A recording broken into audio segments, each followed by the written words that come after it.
St. Mary's Home for Children closed in 2018 after operating for 93 years. The three-story brick building on the edge of town had housed thousands of orphaned and abandoned children since 1925. It had been a place of refuge, a place of safety, or at least that's what people believed. But the building sat empty for 6 years, scheduled for demolition but never torn down. Budget issues, legal disputes, bureaucratic delays. Until one cold December night in 2024, someone broke the lock on the back door and walked inside. Her name was Margaret O'Brien. She was 71 years old. And she was returning to the place where she'd spent the first 18 years of her life. The orphanage where she'd been raised. Where she'd been told her parents had died when she was an infant. Where she'd been given a new name, a new birthday, a new identity. Where she'd been loved by some and abused by others. Where she'd left at 18 with nothing but a garbage bag of clothes and the certainty that she would never ever come back. But now Margaret needed answers. Answers about who she really was. Where she really came from. Why she'd really been given away. And those answers were somewhere in that orphanage. In the basement. In the files the nuns had kept. In the records they'd hidden. In the truth they'd buried for 53 years. Stay with me because this is a story about a woman searching for her identity. An orphanage that stole children. And the discovery that changed everything she thought she knew about her life. Margaret O'Brien didn't know her real name. She'd been told by the nuns at St. Mary's that she arrived at the orphanage in 1953 when she was 3 months old. That her parents had died in a car accident. That she had no family. That she was lucky the orphanage had taken her in. Margaret had been given the name Margaret Mary O'Brien by Sister Agnes, the head nun. Margaret for Saint Margaret of Scotland. Mary for the Virgin Mary. O'Brien because that was Sister Agnes's surname and she considered all the orphans to be her children. Margaret grew up knowing nothing about her real parents. No photos. No letters. No information beyond they died in an accident. Margaret asked questions when she was young. What were their names? Where did they live? Did I have siblings? Sister Agnes always gave the same answer. God has given you a new life here, Margaret. Don't dwell on the past. Be grateful for what you have. But Margaret wasn't grateful. He was angry. He was confused. He felt like a person without roots. Without history. Without identity. The other children at St. Mary's were the same. Orphans with vague stories. Parents who died. Parents who couldn't take care of them. Parents who gave them up for adoption but the adoption fell through. None of it felt true. It felt rehearsed. Like a script the nuns had memorized. When Margaret was 12, she snuck into Sister Agnes's office and looked through files. She found her own file. Margaret Mary O'Brien. Born March 15, 1953. Arrived at St. Mary's, June 12, 1953. Parents, deceased.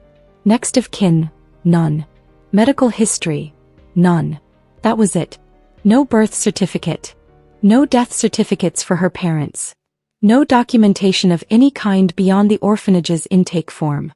Margaret tried to find other files. Tried to find anything that would tell her more. But Sister Agnes caught her. Sister Agnes didn't yell. She didn't hit Margaret, though she hit other children for lesser infractions. She just looked at Margaret with cold eyes and said, "You have no past, Margaret. Only the future God gives you. Accept it." And Margaret learned to stop asking questions. But she never stopped wondering. Margaret left St. Mary's in 1971 when she turned 18. She was given $100, a social security card and her intake file. Sister Agnes told her, "You're on your own now. Make something of yourself." Margaret tried. She worked. He went to community college. She became a secretary. She got married at 25 to a man named Robert who seemed kind. But Robert drank. And when he drank he was cruel. Margaret left him after 3 years. No kids, thank God. She spent the next 40 years alone. Working. Surviving.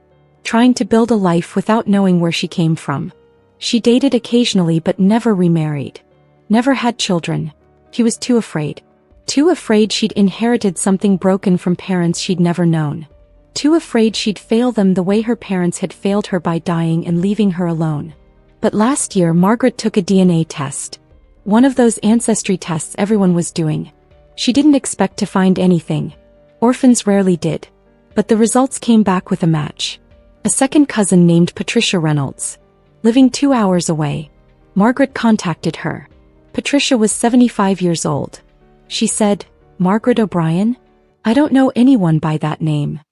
Margaret explained she was adopted, that she'd grown up at St. Mary's, that her birth parents had supposedly died in 1953. Patricia was quiet for a long time. Then she said, "I need to show you something. Can you meet me?" They met at a diner. Patricia brought a box of old family photos and documents, and she showed Margaret something that made Margaret's world collapse. A missing person report from 1953. A 3-month-old baby, stolen from her mother's home. The mother's name was Elizabeth Sullivan. The baby's name was Katherine Elizabeth Sullivan. The photo attached to the report showed a baby with a distinctive birthmark on her left shoulder. Heart-shaped. Margaret had the same birthmark. Margaret stared at the missing person report. Katherine Elizabeth Sullivan. Born March 10, 1953. Not March 15 like the orphanage had told her. Reported missing June 10, 1953.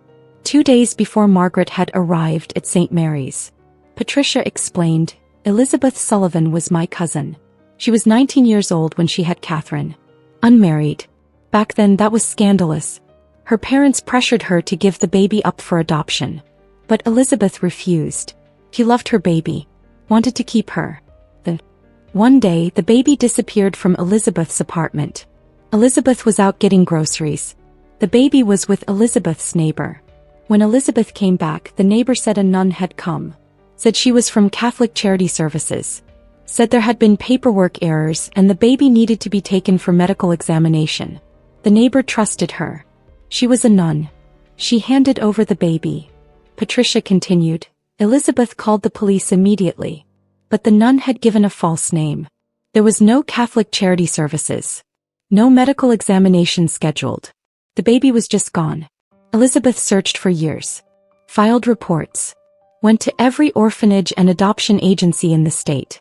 But Katherine was never found. Elizabeth died in 1989. She was only 55. Breast cancer. But I think she died of a broken heart. She never stopped looking for her baby. And I think you're that baby. I think you're Katherine Sullivan. And I think St. Mary's Home for Children stole you." Margaret couldn't breathe. Stolen. She hadn't been orphaned. She'd been kidnapped. Her mother hadn't died. Her mother had searched for her. Had loved her. Had wanted her. And the nuns had taken her and lied about it for 70 years. Patricia said, "I kept all of Elizabeth's papers after she died. I couldn't throw them away. She had journals. She wrote about you every single day. About wondering where you were. What you looked like. If you were happy. If you knew she'd loved you. I'll give them to you. But first I think we need to find out the truth about St. Mary's. Because if they took you they probably took others." Margaret contacted a lawyer. A woman named Jennifer Kim who specialized in adoption fraud cases. Jennifer listened to Margaret's story. Looked at the missing person report. Looked at Margaret's birthmark. Looked at the DNA test connecting Margaret to Patricia. And she said, "This is enough for a court order. We can force St. Mary's to open their records. They're closed now, so the records are likely in storage or at the diocese offices. But we can get them." The court order took 3 months. The diocese fought it. Claimed the records were confidential. Protected by privacy laws. But the judge ruled that if children were stolen and falsely documented, that was a criminal matter. The records would be unsealed. But when the diocese delivered the records, something was wrong. Files were missing. Intake forms for dozens of children from the 1950s and 1960s were gone. Conveniently absent. Jennifer said, "They destroyed evidence. But the basement. Old buildings like that always have secondary storage. Places where things get forgotten. If there's anything left, it's there." That's when Margaret decided. She would go back to St. Mary's. She would search that basement herself. She would find the truth that the diocese was trying to hide. The orphanage was scheduled for demolition in 2 weeks. This was her last chance. So Margaret gathered bolt cutters, flashlights, and 53 years of rage. And she went back to the place she'd sworn she'd never return to. The place where her identity had been stolen. Where her mother's love had been erased. Where she'd been turned from Katherine Sullivan into Margaret O'Brien. She was going to find out why. And she was going to make sure everyone knew what St. Mary's had really been. Not a home. Not a refuge. But a place that trafficked in stolen children. Margaret broke into St. Mary's through the same back door she'd used to sneak out as a teenager. Some things don't change. The building was dark. It smelled like mold and decades of institutional cleaning products. Margaret walked through the halls with her flashlight, seeing ghosts everywhere. The dormitory where she'd slept in a room with 12 other girls. The cafeteria where they'd eaten silent meals while Sister Agnes read scripture. The chapel where they'd prayed every morning and evening. The classroom where she'd learned arithmetic and grammar and obedience. This place had shaped her entire life. And it had all been built on a lie. Margaret found the basement stairs. They were in the back of the building past the kitchen. The door was locked, but Margaret broke it with her bolt cutters. She descended into darkness. The basement was massive, stretching under the entire building.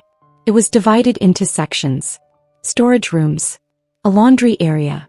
A boiler room. And at the very back, past shelves of old supplies and broken furniture, Margaret found what she was looking for. A locked door with a sign, "Archives, authorized personnel only." Margaret broke this lock too. The door swung open and Margaret stepped inside. The archive room was filled with filing cabinets. Dozens of them. And boxes. Hundreds of boxes stacked floor to ceiling. Margaret started searching. She found files from the 1920s. From the 1930s. From the 1940s. And then she found the 1950s. The files the diocese had claimed were missing. They weren't missing. They'd been hidden. Margaret pulled out the filing cabinet labeled 1953 intake records. Inside were dozens of files. Children who had arrived at St. Mary's that year. Margaret found her own file. Not the sanitized version she'd been given when she left. But the real file. And what she read made her sick. The file contained a handwritten note from Sister Agnes dated June 12, 1953. Received. Female infant approximately 3 months. Obtained from E. Sullivan residence. Mother unwed, living in poverty, unable to provide proper Catholic upbringing. Child removed for her own welfare and placed under care of St. Mary's. Birth name, Katherine Sullivan. Orphanage name, Margaret O'Brien. Documentation created to reflect orphan status. Birth certificate destroyed. Mother not to be informed of child's location. Margaret read that note 5 times. Removed for her own welfare. Her mother wasn't dead. Wasn't unable to care for her. She was unwed. That was her crime. Being an unmarried mother in 1953. And Sister Agnes had decided that was enough reason to steal a baby. But Margaret's case wasn't the only one. Margaret spent hours reading files. Case after case of children who'd been taken from unmarried mothers. Mothers who were poor. Mothers who were immigrants. Mothers who were considered unfit by the nuns' standards. And in every case the process was the same. A nun would approach the mother. Offer help. Offer services. Offer to watch the baby while the mother worked or ran errands. And then the baby would disappear. The mother would be told the baby had been taken for medical care or evaluation. Or that there had been legal complications. Or that Child Protective Services had intervened. And by the time the mother figured out what had happened, the baby was already at St. Mary's with a new name and a new identity. The birth certificates were destroyed or altered. The intake paperwork claimed the babies were orphans or abandoned. And the nuns collected state funding for every child they housed. Margaret found evidence of 63 stolen children between 1950 and 1970. 63 babies taken from mothers who loved them. 63 identities erased. 63 families destroyed. And it was all documented. The nuns had kept meticulous records of their crimes. Margaret found something else. Financial records. St. Mary's had been running an adoption ring. They would take babies from poor, unmarried mothers. Tell the mothers the babies were gone. Then turn around and sell those babies to wealthy Catholic families who wanted to adopt. The diocese had profited millions from selling stolen children. The prospective parents had no idea. They'd been told these were orphans. Abandoned babies. Children with no families. They'd paid administration fees and donation requests, totaling thousands of dollars per child. And the diocese had pocketed the money. Margaret found evidence that Sister Agnes had personally orchestrated at least 40 of these thefts. She'd been rewarded for it. Promoted. Given awards for her dedication to saving children. She'd retired in 1985 with a full pension and the thanks of the diocese. She died in 2003 at the age of 94. Comfortable, but never punished, never exposed. Margaret sat on the floor of that basement archive room and cried. Not just for herself, but for all 63 children. For all the mothers who'd spent their lives searching. For all the families torn apart by nuns who believed they had the right to judge who deserved to be a parent. For all the lies told in the name of God and charity and moral righteousness. And then Margaret stopped crying and started photographing. Every document, every file, every piece of evidence. She had her phone. She had time. She was going to document every single crime. Before we continue with what Margaret does with this evidence, I need you to understand something. This story is about systematic child trafficking by a religious institution.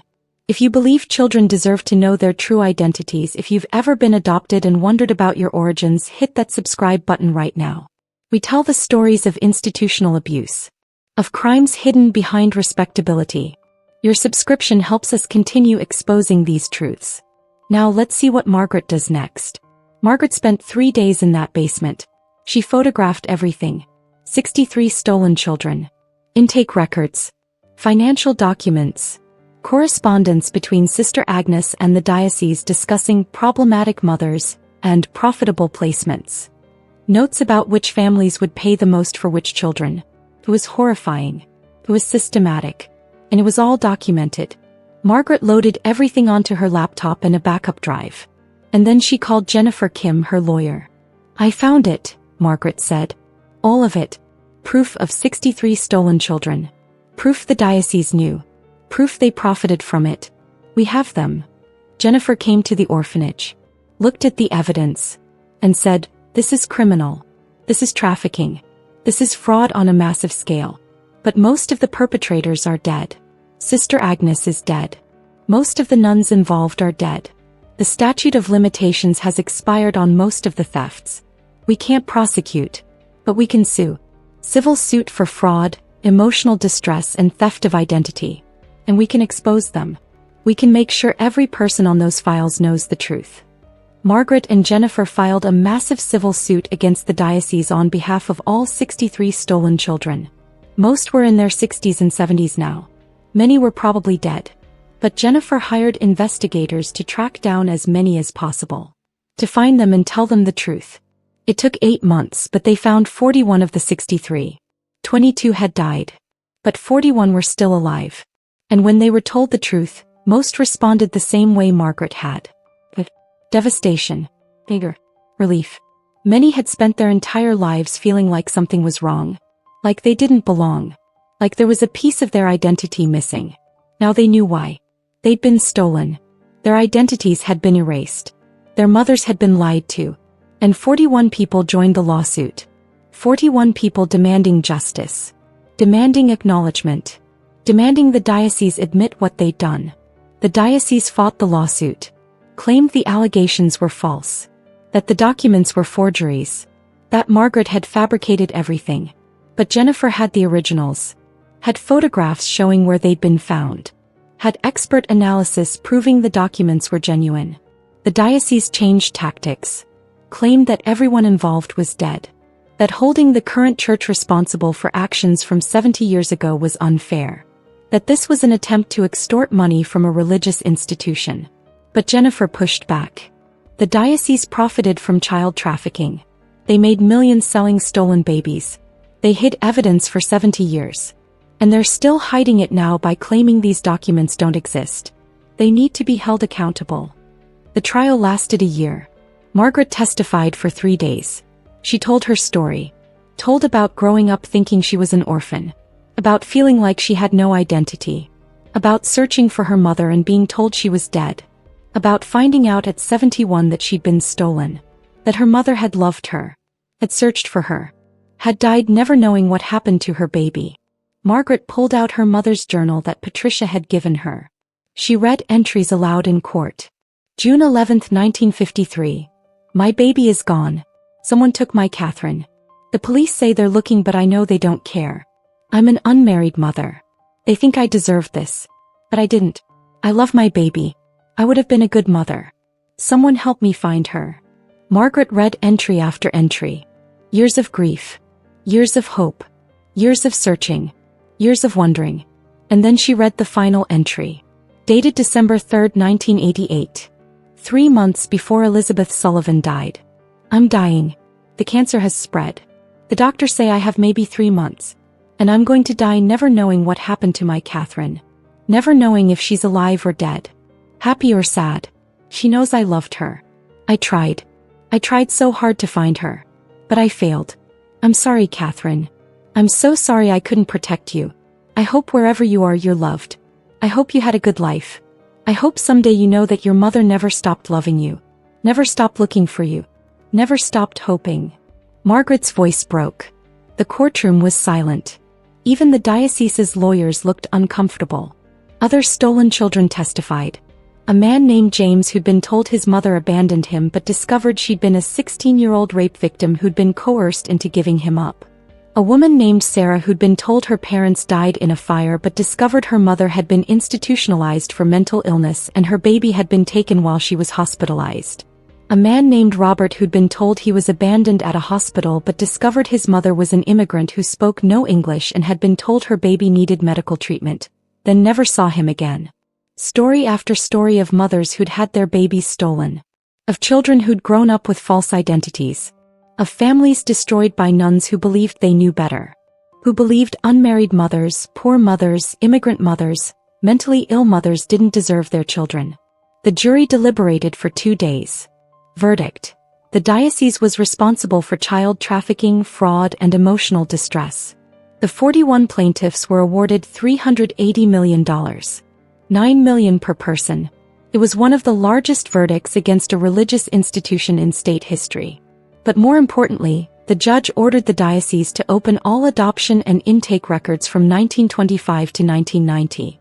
Every file. Every child who passed through St. Mary's and any other orphanage run by the diocese. DNA database created. Mothers and families could submit DNA to see if they matched any of the stolen children. It was a chance for families to find each other. For identities to be restored. For truths to finally be told. Margaret just won a massive verdict against the diocese. But she knows it's not about the money. It's about the truth. If this story is making you think about adoption, about identity, about the children stolen and families destroyed, hit that like button. Leave a comment about adoption, identity, or family separation. And make sure you're subscribed because Margaret's story is about to go even deeper. Stay with me to see what happens when the DNA database goes live. The DNA database went live 6 months after the verdict. Families were invited to submit DNA samples. Mothers who'd lost babies. Siblings who'd been separated. Children who'd been adopted and wondered about their origins. In the first month, over 3,000 people submitted samples. The results were devastating and beautiful in equal measure. 18 stolen children were matched with their biological families. 18 people discovered their real names. Their real birthdays. Their real histories. 18 families were reunited after decades of separation. Margaret helped coordinate the reunions. She felt responsible. She'd been the one to find the files. To expose St. Mary's. To force the truth into light. She wanted to make sure every reunion was handled with care. With sensitivity. The first reunion she attended was for a man named David. He was 68 years old. He'd been taken from his mother in 1956 when he was 6 months old. His mother Maria was 88 now. Living in a nursing home. She'd never married. Never had other children. Had spent 68 years believing her son was dead. When Margaret told Maria they'd found David, Maria didn't believe it at first. "Hi David," she whispered. "Hi baby. He's alive." Margaret showed her the DNA results. The match was definitive. Maria cried for an hour. Then she said, "I want to see him. Please, let me see my son." David and Maria met at the nursing home. Margaret was there to witness it. David walked in and Maria just stared. She was in a wheelchair now. Frail. Fragile. But her eyes were sharp. She looked at David and said, "You have your father's eyes." David started crying. He'd spent 68 years not knowing who he looked like. Not knowing where his features came from. not knowing if he had his mother's smile or his father's nose. Now he knew. Maria reached for David's hand. He knelt beside her wheelchair and she touched his face. "Hi, baby," she whispered. "You're alive. You're here. I thought I'd die never knowing." They held each other and cried. And Margaret cried too. Because this was what the nuns had stolen. This moment. This love. This connection. They'd stolen 68 years of mother and son. 68 years of birthdays and holidays and ordinary days. 68 years of being a family. The reunions weren't all happy. Some were complicated. Some of the stolen children were angry at their birth mothers for not fighting harder. Some of the birth mothers were angry at their children for not searching sooner. Some families couldn't reconcile the decades of separation. Couldn't bridge the gap. But most tried. Most wanted connection. Wanted to know each other. Wanted to build something from the ruins of what had been stolen. Margaret facilitated support groups. Brought together the stolen children. Brought together the mothers. Let them share their stories. Their pain. Their hope. It became a community. A family of people bound by shared trauma and shared determination to heal. But Margaret's own story wasn't finished. She'd found her mother's journals. Had learned about Elizabeth Sullivan. But Elizabeth was dead. Margaret had missed her by 35 years. There would be no reunion. No chance to tell her mother she was loved. No chance to say she understood why Elizabeth couldn't find her. No chance to forgive or be forgiven. Margaret visited Elizabeth's grave. Patricia had showed her where it was. A small cemetery on the edge of town. Elizabeth's headstone was simple. Elizabeth Sullivan. 1934 to 1989. Beloved daughter and mother. Forever searching. Margaret knelt by the grave and talked to the mother she'd never known. "I'm here, Mom. I'm Katherine. Your baby. The nuns took me but I survived. I found your journals. I know you loved me. I know you searched. I know you never gave up. I'm sorry you died not knowing. But I want you to know now wherever you are. Okay. I had a hard life but I survived. And I found the truth. And I made sure everyone knows what happened. That you were a good mother. That you loved me. That they stole me from you. You didn't fail, Mom. They did." Margaret visited that grave every week. Brought flowers. Told Elizabeth about the lawsuit. About the reunions. About the other mothers and children finding each other. About how Elizabeth's story had been the catalyst for all of it. Patricia visited with her sometimes. They'd become close. Patricia was the only family Margaret had. The only connection to Elizabeth. They'd look through Elizabeth's old photos.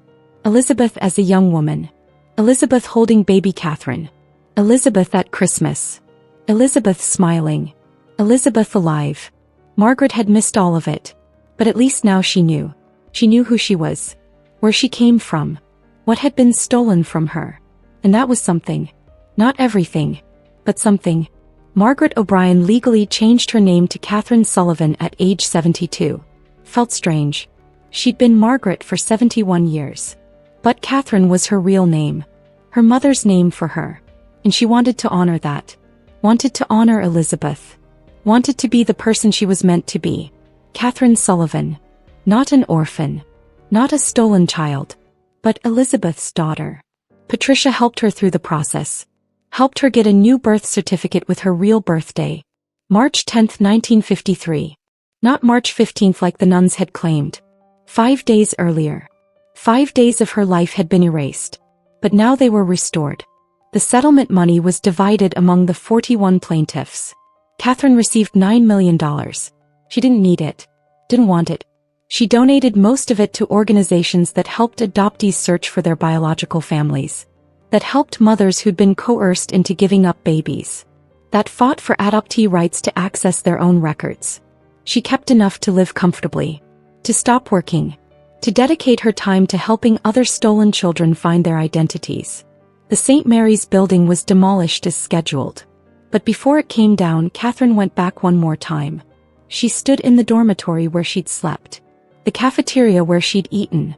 The chapel where she'd prayed to a God she no longer believed in. A God whose supposed representatives had stolen her identity and destroyed her family. Katherine didn't pray. But she made a promise. This place took my name. Took my mother.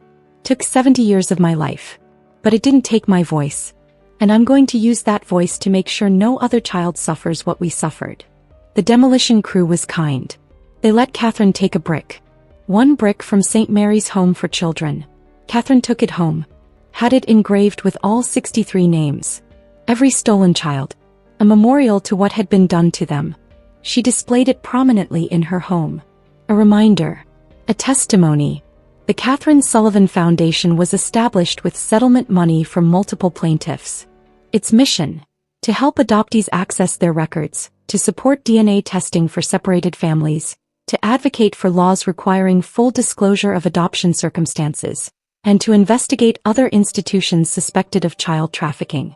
The foundation has helped reunite over 200 families in its first 3 years. 200 people who found their real identities, their real families, their real histories. Katherine speaks regularly about her experience. At conferences, at churches, at adoption agencies. She doesn't mince words. I was trafficked by nuns who believed they had the right to judge who deserved to be a parent. They stole me from a mother who loved me. They profited from selling me. They lied to me for 70 years. And they were protected by an institution that valued its reputation more than children's lives. This wasn't an isolated incident. This was systematic. And it happened at Catholic institutions across the country. We need full accountability, full transparency, and full access to records for every adoptee. No more secrets. No more lies. No more stolen children.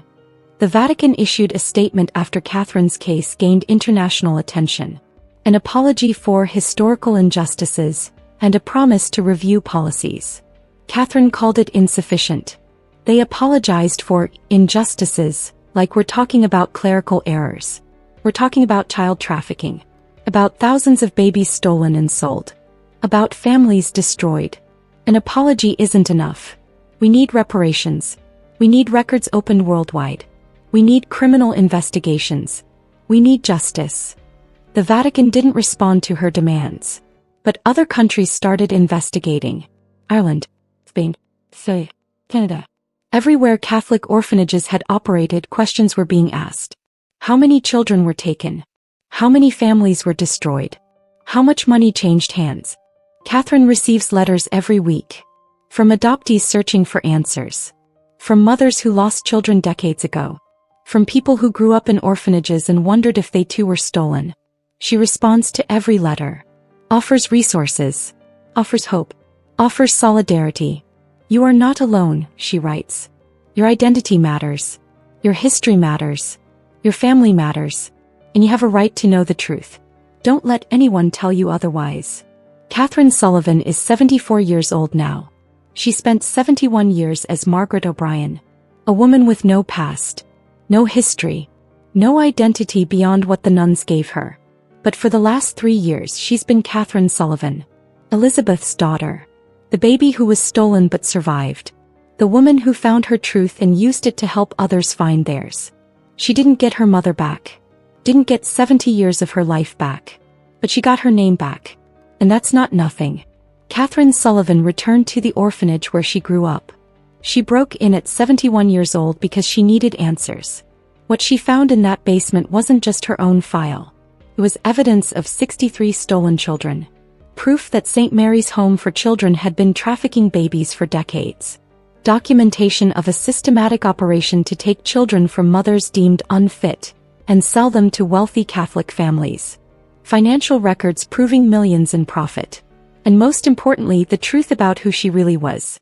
Not Margaret O'Brien, orphan, but Katherine Sullivan, stolen child. Daughter of Elizabeth Sullivan, who had loved her and searched for her and died never knowing what happened to her baby. Old woman returned to orphanage where she grew up. Discovery in basement changed her life. That's the headline. But the real story is about identity. About the fundamental right to know who you are. Where you came from. Who you belong to. Katherine was robbed of that for 70 years. The nuns who stole her believed they were doing God's work. Saving babies from unfit mothers. But they were traffickers. Criminals. They destroyed families for profit. And they were protected by an institution that valued its reputation over children's rights. Katherine exposed them. Made sure the world knew. Made sure the other stolen children found their families. Made sure no one could ever say it didn't happen. That it wasn't that bad. That it was just a different time. It wasn't a different time. It was criminal. And Katherine Sullivan made sure everyone knows it. She's 74 now. She has her real name. Her real birthday. Her real history. She knows who her mother was. Knows she was loved. Knows she was wanted. Knows her mother never stopped searching. That's not enough. It will never be enough. But it's something. It's truth. It's identity. It's acknowledgement that what happened to her and 62 other children mattered. That they mattered. That their mothers mattered. That families matter more than religious institutions' reputations. Thank you for staying with me through Katherine's entire story. This one was about stolen children. About religious institutions that trafficked babies. About a woman who spent 70 years not knowing who she was and then found the truth in a basement. If this story affected you, if you believe adoptees have a right to know their origins, if you've ever wondered about your own identity, I need you to do something right now. Subscribe to this channel. We tell the stories of institutional abuse. Of crimes hidden behind respectability. Of people who were silenced and finally found their voices. Hit that notification bell. Like this video. And most importantly, share it.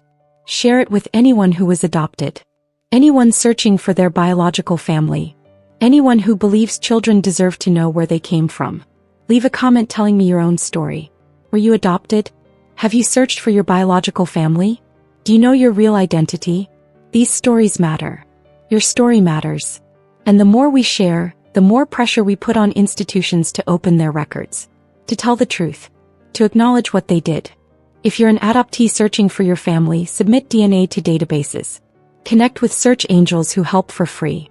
Join support groups. You are not alone. There are thousands of us.